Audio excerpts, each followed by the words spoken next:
Deixa eu deixar aqui. Vai ficar tudo. Então, vamos fechar os nossos olhos. Elevar o nosso pensamento a Deus, a espiritualidade amiga, a tudo aquilo que nos transmite amor, paz. Que possamos harmonizar o nosso coração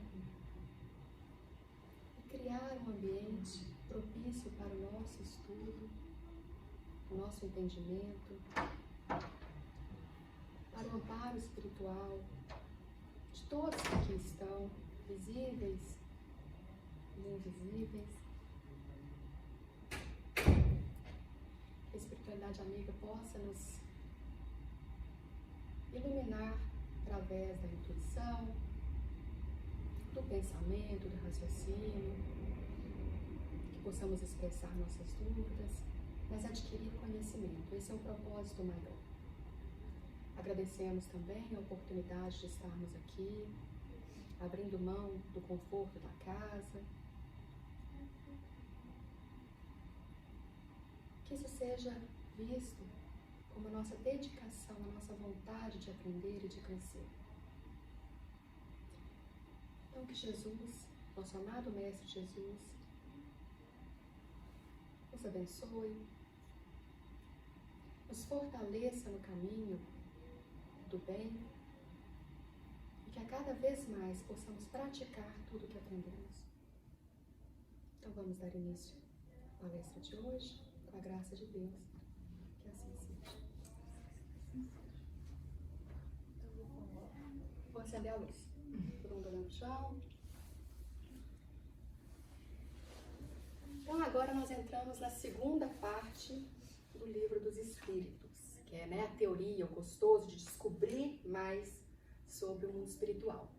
Nessa segunda parte de hoje, nós vamos falar sobre o mundo dos espíritos. Que o tema de hoje, principalmente, é o objetivo da encarnação. Então, presta atenção que estamos falando de encarnação, não de reencarnação. Tem essa diferença. Porque reencarnar é encarnar de novo. Essa encarnação pode ser a primeira. Ou, mas assim, independente. Então, qual que é o objetivo da encarnação? Nesse também vamos falar sobre a alma, sobre o materialismo. Então vamos lá. Qual o objetivo da encarnação? Por que a gente encarna? Qual que é o nosso papel? Por que a gente não fica lá no plano espiritual evoluindo? Evolução. Mas por que a gente não fica no plano espiritual evoluindo? Tem que sofrer aqui, tem que aprender a amar. Em outras perguntas por que a gente tem que entrar no útero e assumir um corpo carnal? Porque nada é fácil. Você está falando com um otimismo tão grande que eu gosto. Eu acho que a matéria nos ajuda a interagir com as pessoas. Não, isso não chega a purificar, mas nos auxilia a viver experiências que a gente só consegue viver aqui, porque se a gente for ficar lá no espírito, é o velho ditado, né? Amar quem nos ama é muito fácil, mas como que eu vou me redimir perante aqueles amar o inimigo que é mais difícil, que eu tenho dificuldade se eu não passar pela experiência, talvez me colocar no sapato do outro, viver a experiência que o outro viveu. Nesse exemplo, o único porém é que se é a sua encarnação, vamos supor que é a sua primeira encarnação, você não tem inimigo, teoricamente, assim. Se é a primeira vez, mas também. Sim. Aliás, não existe uma resposta correta. Todo mundo, vamos lá. O que você tinha falado, Helena? Evolução moral, que é praticamente isso que ela está falando.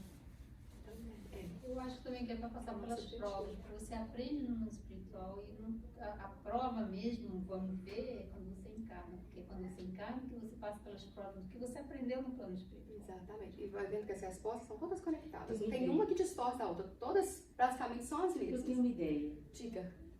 De repente, pode ser que, por exemplo, em outras vidas, não falando se foi a primeira, mas em outras vidas, você fez mal para alguém, a pessoa nasce dentro da sua família, você é obrigado a amar aquela pessoa, aí você tem que interagir com o teu inimigo nessa vida, será? Também, que é mais ou menos o que a Carol colocou. O único ponto também, o que é mesmo, a gente tem que passar por aqui, mas aí eu não quero entrar no objetivo da reencarnação. Por isso que eu estou evitando esse conceito, que também é. Porque aí existe essa diferença de encarnação e de reencarnação. Essa reencarnação, vamos considerar como se fosse a primeira. Então, ajudar? todos os espíritos, no livro dos espíritos fala, todos os espíritos foram criados iguais. Não teve a preferência, esse aqui eu vou caprichar um pouquinho mais, aquele ali não. Todos foram iguais, todos foram, foram criados ignorantes e tem que aprender, tem que aperfeiçoar. Agora imagina se eu falar para vocês, gente, seguinte, a gente vai participar de um banquete, agora é o exemplo do Luiz, vem até agora, a gente vai participar de um banquete, é coisa fina, comportem-se, peguem os talheres direitinho, comam só um pouquinho, não precisa satisfazer. Todo mundo entendeu? Beleza, vocês estão o dia inteiro morrendo de fome, chega na frente do banquete, Faz o quê? vai fazer o quê? Vai fazer a Aí eu não vou falar pra vocês, mas vocês não prestaram atenção no que eu falei? Não adianta falar só a prática, então o que a gente precisa? Teoria. É da teoria? Não adianta falar só a teoria, a gente precisa do quê? Da prática. Porque só aprender, gente, só aprender, eu sou um ser iluminadíssimo, porque eu sei que eu não posso mentir, eu tenho que amar os inimigos, eu tenho que... Eu não, quero dizer todo mundo, só aprender, ela, tipo, o que a gente tem que fazer para ser iluminado? Nossa, a gente fala, tipo assim, passei no teste. Agora, entre o saber e o fazer, quem dera eu se eu fosse iluminado, deixa eu dar 4 passos aqui para trás, porque eu tô longe disso. Por quê? Porque a prática é diferente da teoria. Não é só, deixa eu me sentir egoísta aqui, não. Se fosse só pela teoria, todo mundo não saberia o que fazer? Nossa, são anjinhos. Não é tudo. Mas aí, por quê? É um pouco dessa resposta. Porque no plano espiritual, todo mundo sabe o que tem que fazer. Então vai lá agora, vai fazer o teste. Vamos lá, coleguinha. Vamos ver se você Então vai aqui passar. seria a prova. As provas, né? As provas. Então, qual o objetivo? Fazê-los chegar à perfeição. Né? Então, o principal objetivo da encarnação nossa é que a gente chegue à perfeição, que possamos ser espíritos puros, elevados. Por enquanto, né, na palestra de Maria Ângela semana passada, nós ainda estamos nos espíritos impuros, querendo chegar nos bons, nos superiores, para depois ser superiores e puros. E o que? Tem que passar por todas as experiências da vida corporal. Aí eu coloquei aqui, então, na pergunta, encarnação dos espíritos. Qual o objetivo da encarnação dos espíritos? Olha a primeira frase. Isso aqui é a pergunta 132, a primeira frase. Deus lhes impõe a encarnação com o objetivo de fazê-los chegar à perfeição. Então, presta atenção. Deus lhes impõe. Deus não está chegando e fala assim, colega, vem cá, vamos lá, vamos encarnar um pouquinho. Não dá opção. Ele não está chamando, não está dando opção, não está falando. Ele impõe. Então, assim, claro que quando a gente reencarna, a gente tem a opção. Será que eu quero encarnar agora ou não? Só que se você precisa viver uma prova aqui, ele vai deixando, chegar uma hora e falar assim, aqui, ó, acabou o tempo, pode descer. Também existe essa imposição. Nós escolhemos. A gente sabe o que a gente tem que fazer. Mas antes, para todos os espíritos, Deus impõe a encarnação com o objetivo de fazê-los chegar à perfeição. E aí, ó, para alguns é uma expiação, para outros é uma missão. Então aqui eu vou entrar com um conceito que antes eu, na minha ignorância, pensava assim, essa expiação é de ficar espiando. Eu vou lá observar todo mundo, vou ver o que o outro está fazendo. Então, eu estou explicando que eu achava que era o espiado versus espiar, né, de um espião. Só que esse espiar, de ficar observando, até no português tem diferença, porque ele é escrito com S. E aqui o com X significa corrigir os erros passados. O verbo espiar, gramaticalmente, significa corrigir o que a gente fez de errado. Então, que pode ser uma penitência, pode ser, né, mas é essa correção mesmo. Por isso que nós estamos no mundo de provas e expiações. E aí o que está falando então? Deus impõe a encarnação com o objetivo de fazê-los chegar à perfeição, mas para alguns é expiação. Tem que vir aqui para corrigir alguma coisa que fez de errado. Às vezes no plano espiritual, se fosse a primeira ainda. Para outros é uma missão. E aí, a missão é o quê? Aquilo que você faz para elevar. Você não tem a necessidade de fazer, mas você faz por vontade própria para se elevar moralmente. Aí o exemplo, por isso assim que é muito importante, porque leigamente, quando a gente começa a entrar no mundo do espiritismo, começa tanta coisa a fazer sentido que a gente, uau, né? Só que leigamente falando, a gente começa a achar que é tomar lá da cá. Existe, claro, ação e reação. Essa é a substância principal daqui. Você fez, você vai colher. Você plantou, você vai colher. Só que não tem esse toma lá da cá. Ah, aquela pessoa ali é cega, vai ver o que ela fez na vez passada. Cegou alguém, né? Fez alguma coisa. Os leigos pensam assim, teve a perna amputada porque vai saber o que fez. Se a gente for entrar nesse mérito do tomar lá da cá, Jesus, então, coitado, vai saber quantas pessoas crucificou. Então a gente não pode Só porque pensar. ele foi crucificado. Só porque ele foi crucificado. Não significa que você está passando por uma coisa que você fez na vida passada. Às vezes é uma forma que você tem de aprender. Então, assim, existem muitos casos quando a missão é aqueles que se oferecem para de certo modo, uma penitência, um sofrimento, porque a vida na Terra ela é considerada um sofrimento também. É um aprendizado maior, mas assim, então é sofrida, mas foi voluntário. Para quê? Para desenvolver e ganhar mais pontos espiritualmente, para elevar moralmente ainda mais, mas para ensinar uma lição. Então, quer ver um exemplo bobo, infinitamente menor? Sabe quando tem uma criança com câncer, aí vai arrancar todos os cabelos e a mãe ou o pai, de repente, para comoção, para ajudar, fortalecer o filho, raspa o cabelo também. Esse é um exemplo infinitamente menor do que eu quero dizer. Por quê? Porque nesse exemplo, a mãe está fazendo isso para dar apoio, para assim, olha, eu estou aqui, você não vai passar por isso sozinho. Mas vamos supor que no plano espiritual, eu, imperfeita, cometi vários atritos, eu preciso aprender a amar a Maria Ângela, mas não consigo de jeito... É só um exemplo, tá? Não consigo de jeito nenhum. Não consigo, e tudo que faço, a gente nasce na mesma família, dá achar que eu fujo de casa porque eu não quero saber da família. Não dá. De repente, pode ser que, eu teria que pegar um exemplo maior, mas de repente a Maria Ângela, um ser muito mais iluminado, decide vir como minha filha, meu filho, com uma condição especial, com uma deficiência física, com algo que eu vou ter que doar totalmente para ele. Aí no plano espiritual sabe que, né, de repente meu sonho é ter um filho, alguma coisa, e que vai haver um vínculo. Então nisso a gente vai se dedicar muito mais. Eu vou conseguir, através do sofrimento dela, de repente até valorizar. Vamos supor que eu via pessoas, crianças deficientes ou adulto, e eu ficava, isso, né, aquele desprezo, eu não conseguia ter compaixão. Aí a Maria Ângela veio para me ensinar a ter compaixão por aqueles deficientes. Estou dando um exemplo de deficiência, mas poderia ser qualquer outro exemplo. Então, através da condição, então, ou seja, para ela seria missão, ela não precisava passar por aquilo, mas ela veio para me ensinar a amar. Ou às vezes, tem muito caso também na espiritualidade que conta de crianças, né, de pessoas que vêm, desenvolvem uma doença terrível, congênita, enfim, passa por um sofrimento terrível, desencarna. Mas faz com que os pais abram um instituto, uma non-profit organization, alguma coisa, para ajudar crianças naquela situação, então para ajudar outros. Não foi uma missão. Não significa que aquela criança que veio, ela fez coisas horríveis. Pode, eu estou falando pode ser, não estou falando que é.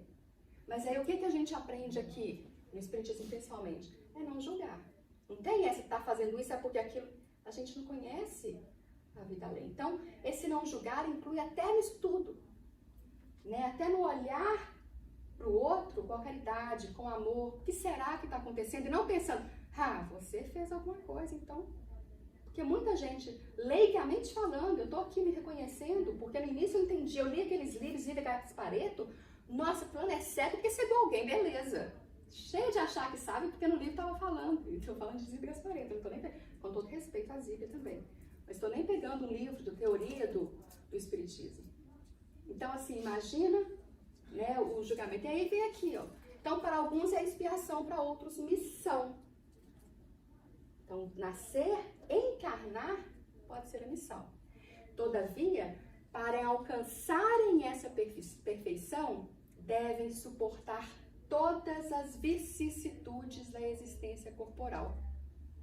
Nisto é que está a expiação. Então, para os espíritos que nunca encarnaram, foram feitos agora, para eles alcançarem a perfeição, então, Deus ensinou a teoria para todo mundo. Falou assim, todo mundo tem que ser bom. Beleza? Beleza, então vamos ver se vocês aprenderam. Desce. Aí encarnam. Para quê? Para eles passarem por essa vicissitude. Todos eles, para conseguirem a perfeição, eles têm que entender o nosso sofrimento.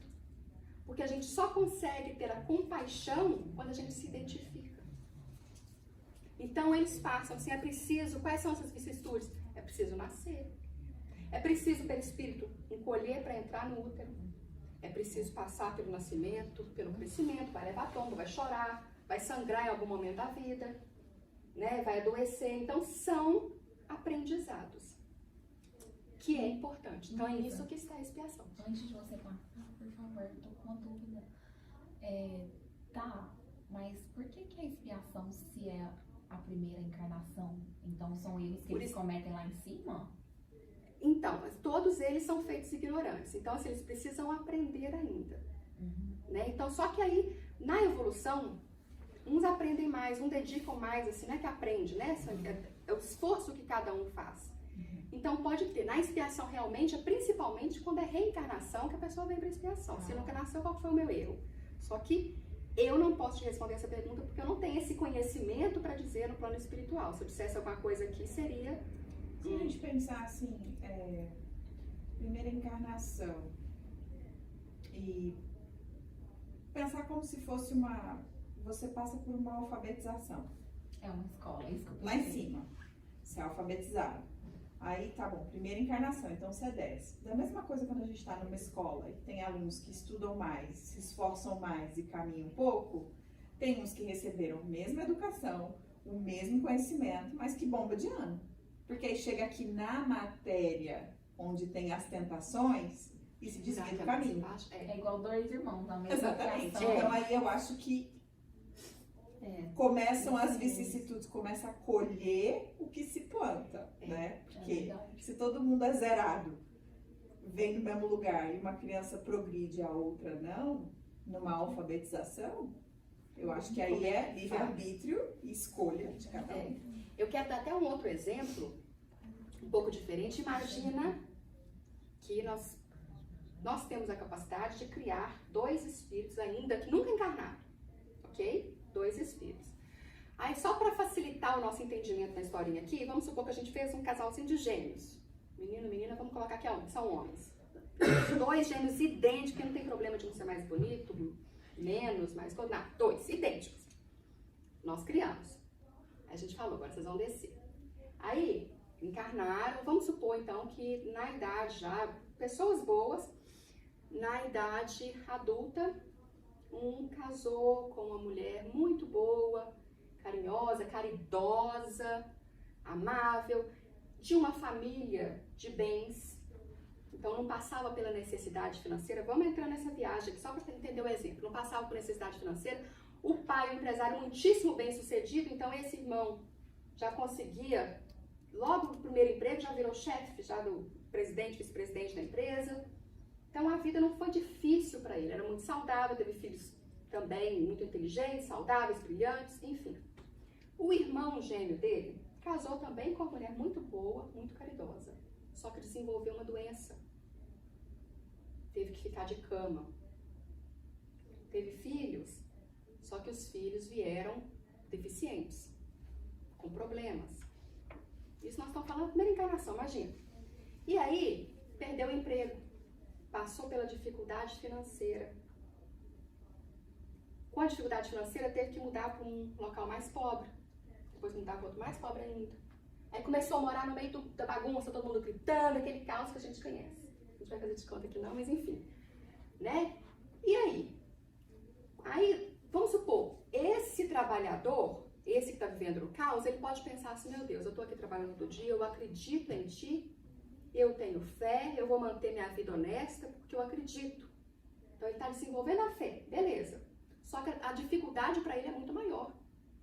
O emprego está difícil, esposa doente, os filhos deficientes, tipo assim, é muito mais peso para ele, tudo sobrou nas costas dele. Então assim, e convive numa vizinhança turbulenta, tiroteio, é barulho, sabe? Gente gritando. Para ele manter a paz, manter a paciência, é um pouquinho mais difícil, né? Imagina um outro que mora naquele bairro calminho, que é um vizinho aqui, o outro, sei lá, tem tanto tempo, que as casas são imensas, não tem dificuldade dificuldade, aí ele fala assim, não, eu tenho fé. Vou fechar um contrato, tem um contrato para fechar ali com o cliente, eu tenho fé que eu vou conseguir, mas ele está na melhor empresa, com os melhores profissionais, aí de repente ele pensa que vai fazer uma coisa, consegue, uau, que fé. Não debochando da fé, não. Mas assim, é mais fácil uma pessoa ter fé quando tudo dá certo para ela. É muito mais certo, muito mais fácil. É mais fácil a pessoa ser paciente quando ela vive em paz. É mais fácil você falar com aquele tom de voz, ser calmo. Não é muito mais fácil? Então vamos supor que essa é a primeira encarnação. Eles têm que passar pelas vicissitudes da existência. Aí chegou no final, nós que criamos, um vai falar assim, poxa, eu tenho muita fé. O que vive numa situação boa, eu tenho muita fé, eu sempre fui paciente, eu venci na vida. Venceu? Realmente ele teve fé? Teve. Foi paciente? Foi. Mas vamos ver se você passou no teste direitinho. Vamos trocar agora. Vamos ver se você vai passar pela mesma fé, pela mesma paciência, passando pelas vicissitudes, né, que são as dificuldades de outra vida, diferente da que você tem. Entendeu? Então, assim, para fazer com que os espíritos nos entendam, que eles cheguem à perfeição, eles têm que passar pelos problemas. É muito fácil a gente ser paciente quando a gente só convive com pessoas pacientes do nosso lado. É muito fácil a gente não se irritar. É muito fácil a gente amar quem só nos ama. Difícil é desviar da van, também. É difícil. Mas ao mesmo tempo, se a gente está cercado só de pessoas difíceis, isso é o que eu ouvi pelo Haroldo, então deixa eu passar palavras deles aqui, é hora da gente agradecer, iluminar o nome do céu e agradecer. Faço, obrigado, Senhor. Porque se a gente estiver do lado só de gente boa, iluminada, é sinal de que o problema é você. Porque sempre existe um teste. Sempre. E como é que a gente aprende a ser paciente? Convivendo com gente que nos irrita, com situações que vão tirar do sério. Se você passar por ela, você vai parecer o quê? Como é que a gente aprende a ter fé? Com tudo dando certo, você não precisa nem desejar nada? Ou é de repente passando pela falta de esperança mesmo, por aquela situação que te tira tudo. E aí quando você não tem nada, você acreditar. Então é aqui, ó. Pra quê? Qual o objetivo da encarnação? Para que os espíritos, para chegar a ser superior, eles têm que nos entender. Então, para nos entender, é preciso passar pelas vicissitudes, pelos problemas que a gente vive. Só que aí, quando a gente está aqui, então, passando por esse problema, nossa primeira encarnação, a gente comete falhas. E aí começa a ser expiação. Aí a gente tem que voltar para corrigir um erro, para corrigir, aí sim que entra mais a expiação. E aí? A encarnação tem também outro objetivo, que é o de colocar o espírito em condições de cumprir a sua parte na obra da criação. Como assim a obra da criação? Deus criou o mundo, então, para regenerar esse planeta. Para nos ajudar todos a ser bons. Não adianta você ser boa se do seu lado está todo mundo cometendo erros. O que a gente tem que fazer? Ajudar os que estão embaixo a subir também. Dar a mão. Não adianta a gente só iluminar nós, porque a luz ela se espalha. A verdadeira luz, se você acende uma luz no escuro, ela ilumina. Então a gente tem que aprender a ser essa verdadeira luz. E aí, para realizar, né, que em cada mundo ele toma um aparelho em harmonia com a matéria essencial desse mundo, cumprindo aí, daquele ponto de vista, as ordens de Deus, de tal sorte que, concorrendo para a obra geral, ele próprio se adianta. Então, quando os espíritos vêm e passam por tudo, ele já adianta. E o adiantamento depende de cada um. Cada espírito consegue o seu próprio adiantamento. Mas então, de que serve aos espíritos terem seguido o caminho do bem, se isso não os isenta das dificuldades da vida corporal? Porque a gente continua a nossa evolução em terra, mas no mundo espiritual também. O que a gente ouve tanto falar? De André Luiz nos livros, ele visitando, ele aprendendo, Emmanuel. Então, assim, todos os espíritos, né, eles continuam a sua evolução. Mas vamos supor a encarnação antes, eles estavam lá, aprendendo. Para que precisa descer? Para que precisa vir? Né? Se isso não isenta da dificuldade corporal, para que precisa, que vale a pena continuar a ser bom? Porque no mundo corporal, eles alcançam mais depressa o objetivo. objetivo. Você está provando, passando na prática o que você aprendeu. Aliás, as dificuldades da vida, frequentemente, são consequências da imperfeição do espírito. A dificuldade que a gente está passando aqui é consequência de alguma coisa, de alguma imperfeição, sem ser eu tomar lá da cá, tomar cuidado, de alguma imperfeição que a gente tem. Quanto menos tem imperfeições, menos tem de tormentos. Então, quanto mais a gente nos corrigir, mais fácil fica para nós. Então, aquela pessoa que já aprendeu a amar a todos, a ser paciente, a ser meu objetivo de vida, aquela pessoa que eu realmente um dia, quem sabe, daqui a sei lá quantas encarnações, mas essa pessoa que consegue viver isso tudo, ela entende muito mais, ela compreende muito mais e sofre muito menos do que nós que ainda não compreendemos. E por quê? Olha aqui, quem não é invejoso, nem ciumento, nem avarento, nem ambicioso, não terá os tormentos que nascem desses defeitos. Então, os defeitos que a gente tem em vida, muitos tormentos, nem é por coisa de vida passada. Vamos supor o primeiro aqui, invejoso. Então, a pessoa que é muito invejosa, existe a diferença entre admiração e inveja.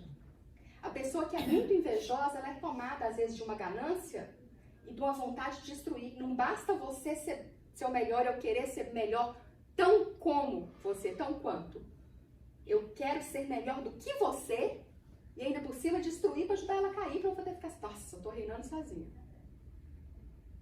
Muitas vezes, também não estou generalizando, muitas vezes a inveja, o invejoso é isso. Aí ele começa a plantar a ambição, a plantar a ganância e aí começa a colher as vicissitudes também. Por quê? Por uma consequência de um defeito que ele tem aqui. Não tem a ver com a vida passada. O ciumento também, olha o tormento de uma pessoa extremamente ciumenta. Ela fica insegura, ela não deixa a pessoa respirar, então tudo dela. E aí começa, por exemplo, vamos supor que eu sou essa pessoa ciumenta. Meu marido olhou pra Carol. Eu não gostei. Primeira oportunidade, eu vou sair, você viu o que ela falou? Menina, aquilo ali não presta. Nossa! Aí eu vou começar a criar maledicências para modificar a visão da pessoa sobre o outro. Isso também, infelizmente, também não estou generalizando, mas são características, às vezes, que as pessoas desenvolvem simplesmente por causa de um defeito. Né? Então, são vários exemplos aqui. E todos os espíritos foram criados simples e ignorantes. Eles instruíram-se nas lutas e tribulações da vida corporal. Deus, que é justo, não poderia fazer alguns felizes sem dificuldades e sem trabalho e, por conseguinte, sem mérito. Aquele exemplo que eu dei. Vai mandar alguém vir pra cá, vai viver maravilhas e o outro que tá vivendo, passando um sofrimento, depois, né, quando os dois se encarnarem, eu falo, não, você foi paciente, mas você não. Você ficou impaciente, você não aguentou, você reclamou da sua mulher que era deficiente. É justo. Então, cadê a justiça para você avaliar isso? E aí tem também, né, na Bíblia, tem uma metáfora muito interessante de Moisés. Quando Moisés, lá no Egito, né, quando Moisés recebe os mandamentos, ele podia ter ficado assim. Então passou os mandamentos para ele, ele fala assim, não, aqui tá bom, tô gostando dessa montanha aqui, tá tudo bem. Falou que não pode fazer, né, passou os 10 mandamentos lá, ele poderia falar assim, não.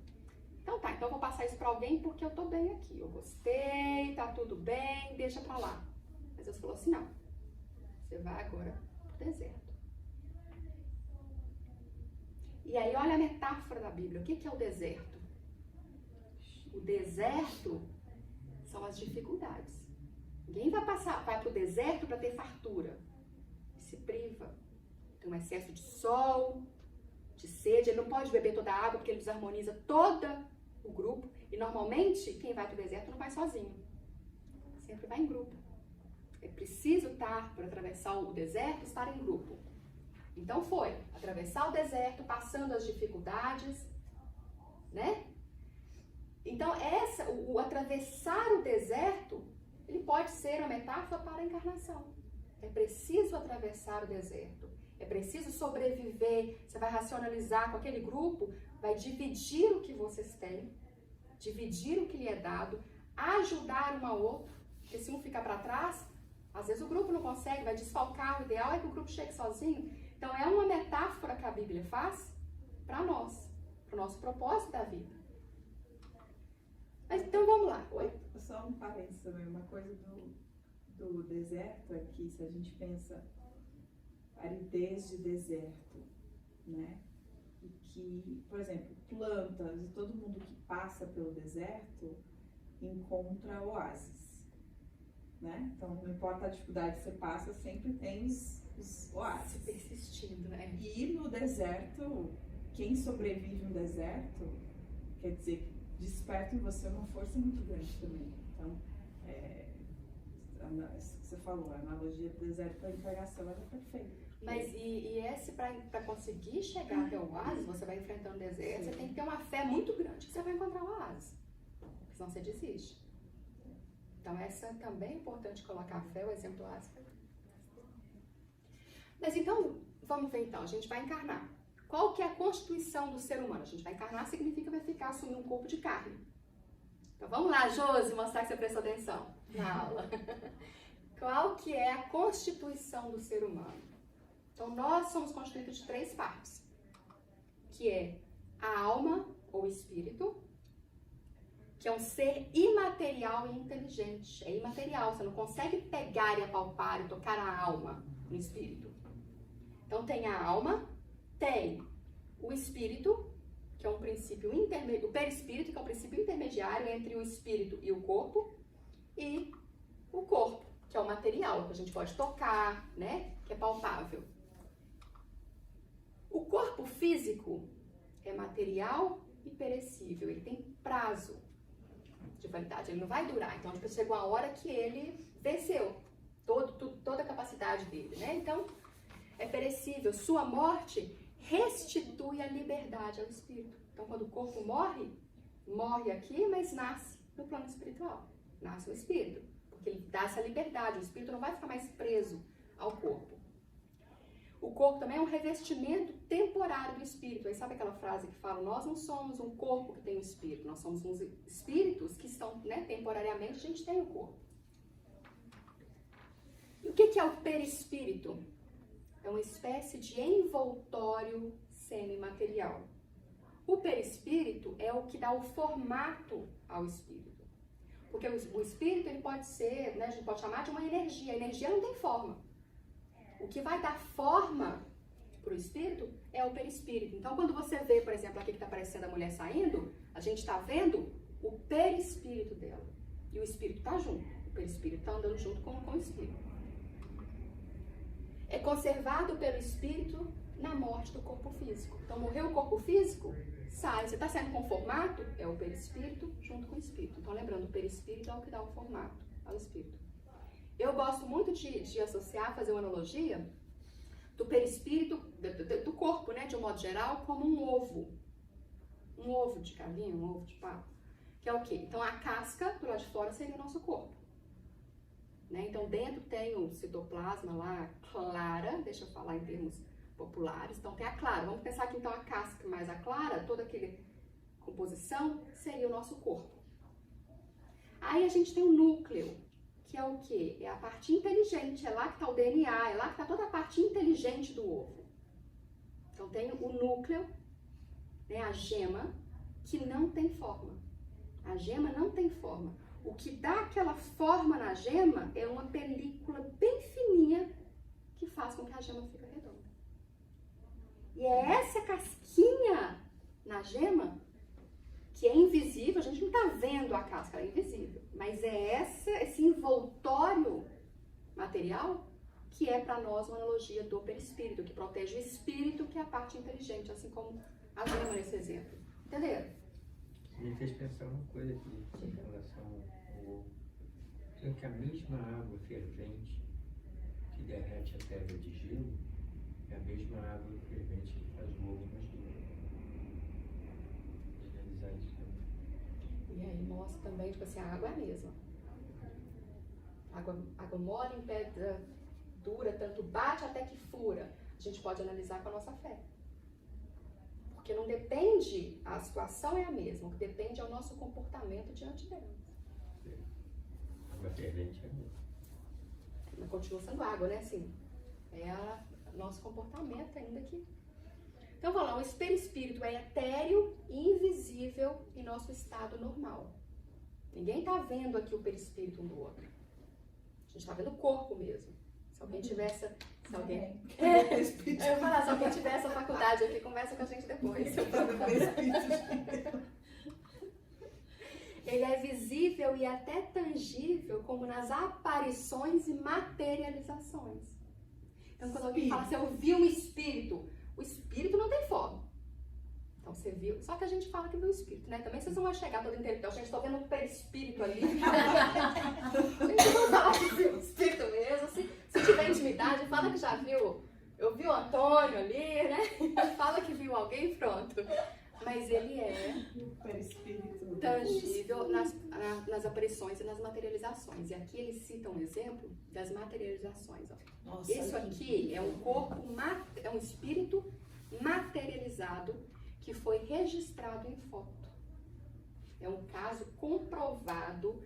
E assim, isso tudo aconteceu da Katie King, que teve ectoplasma fotografado. Ectoplasma. Que é no nosso termo aqui, é Materialização. É a materialização do espírito. E aqueles dois ali do lado também serve para esse Essa aqui, que é a Francesca Cook, quer dizer, a Francesca Cook era a médium, é a médium. Ela é morena, dos olhos bem escuros, do cabelo bem escuro. É franzina também, tinha 15 anos de idade, com uma capacidade mediúnica imensa. E ela incorporava. Nós estamos falando lá do final de 1880 e tal. Então, naquela época, existiam muitos fenômenos. A mesa girante, o caso Mesa Fox. Por quê? O fenômeno ajuda a chamar a atenção. Então, o espiritual estava querendo, tipo assim, olha, nós existíamos, vem cá. Então, existiam vários fenômenos. E aí teve essa materialização. Ela, que é de pele, né, morena, os olhos bem escuros, não é morena da pele, esse detalhe eu não sei, mas assim, o cabelo bem escuro, anelado, se materializava. Então eram dois corpos. Esse corpo estava em cima dela, sobre ela. Não era uma outra pessoa. É a materialização. E normalmente também nas pesquisas a gente vê que quando existe a materialização, isso aparece na forma branca, porque o ectoplasma, quando põe a foto, ele, né, tem essa para nós sai essa visão branca. Mas enfim, então esse aqui foi um caso provado. Interessante é que das pessoas que testemunharam, esse caso aqui foi... Katie King conversava, Katie King é esse espírito, né? Conversava e andava entre os presentes, sendo vista por todos. Todos que estavam presentes conseguiam vê-la mais de uma vez. Esse experimento foi feito várias vezes e todos conseguiam visualizá-la. Quem era responsável por essa pesquisa é o William Crookes.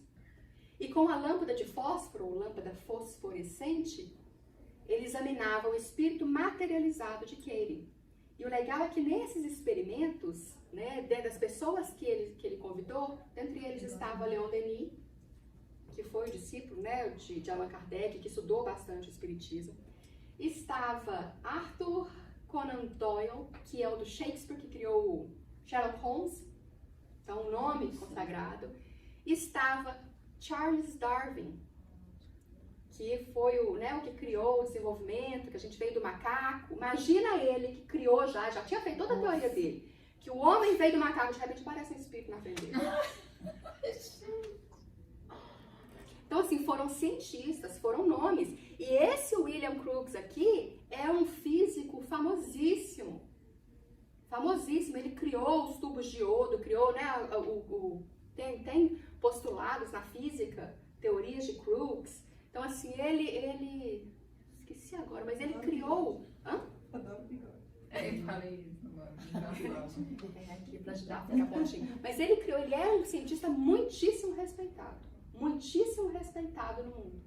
E aí, de repente, começou a visualizar esses fenômenos. Falaram assim, ó, tem alguém ali aparecendo, ele conseguia, para as pessoas que estavam vendo, dava pra ver que eram duas pessoas diferentes. Não era simplesmente... Tipo assim, tinha um corpo e tipo um núcleo que era outra pessoa. Porque às vezes ela estava em cima, assim, mas às vezes o espírito saía e andava, igual passou aqui, ó. Uhum. Conversava e andava entre os presentes. Então saía totalmente dela. Andando, falando. Em alguns casos, como ela materializava, era possível tocar. E de repente desmaterializa na sua frente. Então quem quiser depois procura, assim, Katie King e William Crookes. Vocês vão encontrar toda a história daí. E aí o que é importante a gente saber? O espírito não é abstrato, ele não é indefinido, não é concebível só pelo pensamento. Ah, eu quero um espírito aqui, opa, tá aparecendo. Não. Porém, o espírito é real. Ele existe. Você pode até não acreditar, mas o fato de você não acreditar não vai fazer com que ele não exista. Ele existe, ele é real. Ele é circunscrito. Ele é apreciável pela vista, pelo ouvido e pelo tato. Quando você consegue o espírito, sem estar encarnado, essa apreciação que você consegue ver, ouvir ou sentir, é mediunidade. Mas ele é possível, né? E aí a gente vai estudar também sobre o materialismo. Então, só voltando aqui, eu tinha falado de alma. Então, a diferença entre alma e espírito. Josi, qual que é a diferença entre alma e espírito? Ela faz aula no sábado, então eu quero mostrar que ela... Ah, eu prestei atenção, mas não sei explicar. A alma é o espírito encarnado. Então, assim, existe espírito no plano espiritual, existe aqui. Só que a alma, então, no conceito do livro dos espíritos, ele considera a alma, então, o espírito que está encarnado. Então, você pode falar assim, nossa, te amo do fundo da minha alma. Se não estou encarnada, depois eu posso chamar do fundo do meu espírito. Mas, por enquanto, então, assim, um espírito encarnado é alma. Então, considero passando o conceito aqui. E o que é materialismo? Materialismo é a doutrina oposta do espiritualismo. É aquele que acredita que tudo se acaba com a morte do corpo físico. Morreu, acabou. Então, acredita que não tem nada além disso. E quando a pessoa é mais espiritual, não estou falando de espírita, espiritual, ela acredita que tem alguma coisa a ver, ela acredita, né, alguma coisa a mais, ela acredita na energia que influencia. Você é uma pessoa mais espiritualista, né, na energia da pessoa. Agora, o materialismo não. Eu não estou vendo, então eu não acredito. Tem aquela coisa assim, preto no branco. Então, acredita que tudo se acaba com a morte do corpo físico. E procura explicar todos os fenômenos por meio das propriedades da matéria. Então, é aquele mais cético. Esse é o materialismo. E o comentário de Kardec que fala, se tudo se contivesse na propriedade da matéria, a sociedade traria em si o germe da sua destruição. Se tudo fosse aquela coisa materialista, só tipo assim, não tem nada, é o que eu vejo, não tem nada além disso, morreu, morreu, quanta maldade não seria feita em cima disso? Eu posso fazer o que eu quiser. Você tem consciência de nada. Por quê? Não vai doer. E não vai doer. Você não tem que pensar nas consequências. Você quer o agora. E depois você, né, deixa pra lá. Porque, então, traria a sua própria destruição. Você não acreditar em nada além, você está criando sua própria destruição. Destruição da humanidade. O bem e o mal, nada significaria. Não adianta a pessoa ser boa o tempo todo e a pessoa ser mal. A pessoa que é materialista, mas a pessoa está perdendo tempo. Ficar doando o que tem, ficar ajudando os outros. Vai morrer, morreu. E aí? Né? Mas não é assim? Então, se a gente pensar nesse materialisticamente falando, que não tem nada depois, a gente começa a viver um egoísmo e uma autodestruição. Nossa mesmo. Um regresso moral. Os homens se devorariam. Isso que eu pensei. Nossa. Passaria um em cima do outro sem dó nem piedade. Eu parecia uns loucos aí, eu quero ser o último a ficar aqui nesse planeta, uma facção Sempre em massa. tem, sempre tem esses, né? Não é à toa que aparece. Então, E haveria a perda da individualidade.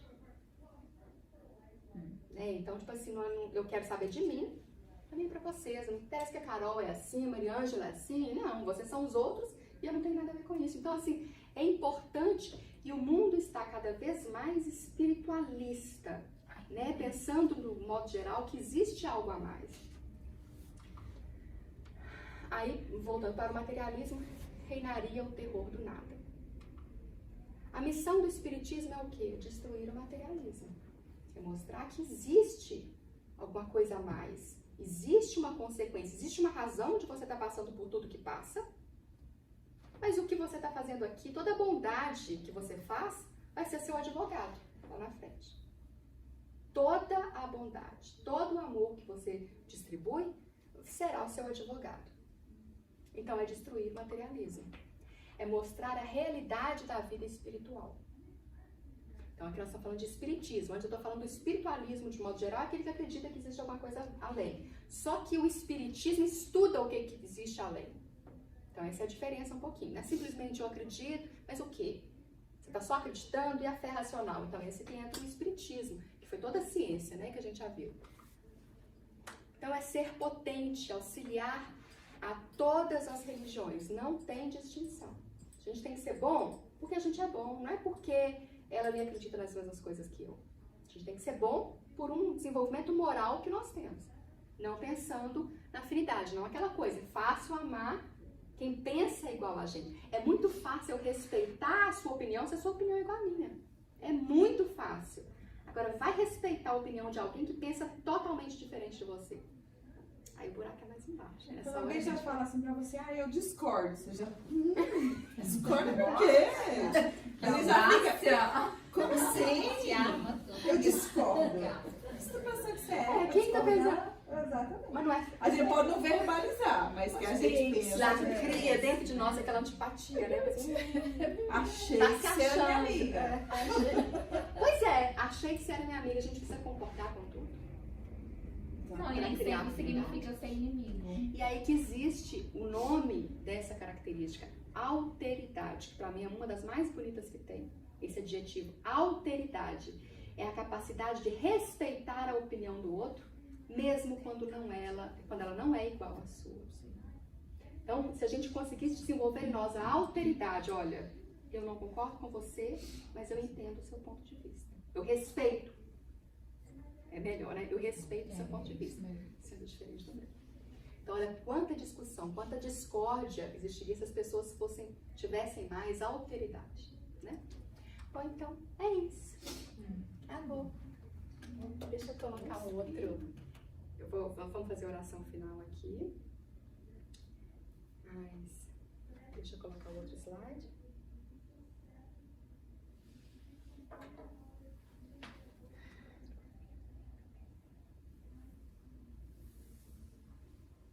E antes de passar para o passe,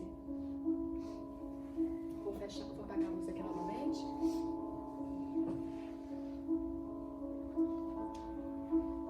Vamos pedir então, né? Vamos fechar os nossos olhos, elevar o nosso pensamento. Pedir aos nossos amigos espirituais, os nossos benfeitores, nosso amado Mestre Jesus, fortalecer a nossa vontade, nosso desejo de caminhar no bem,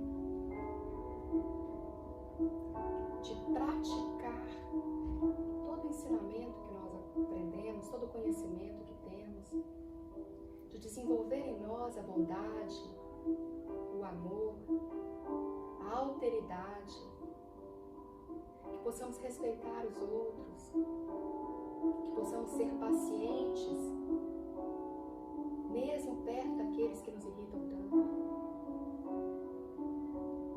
Que possamos amar até mesmo aqueles que nos magoam e nos ofendem tanto. Que possamos desenvolver em nós as qualidades necessárias para o nosso desenvolvimento moral. Que diante de todas as situações difíceis, que a gente lembre que nós estamos aqui para passar pelas provas. E ao pensar nisso, que possamos viver essas provas, essas dificuldades, vicissitudes, de forma mais amena, sabendo que é uma prova, sabendo o que devemos fazer, e encontrando em nós a força para vencer as dificuldades. Pedimos aos amigos espirituais também que nos acompanhem, nos iluminem, que ilumine a nossa casa, que a luz do Evangelho, do amor, da harmonia se estenda no nosso lar, em todos os cômodos, que atinja o coração de todos aqueles que dividem a casa conosco, que nós possamos distribuir um pouco da bondade e do amor a todos aqueles que se encontrarem conosco. Que ao praticar esse amor, essa bondade, nós sejamos nutridos de uma vontade cada vez maior de fazer o bem e fortalecidos no nosso desejo de evoluir, progredir moralmente. Que assim seja.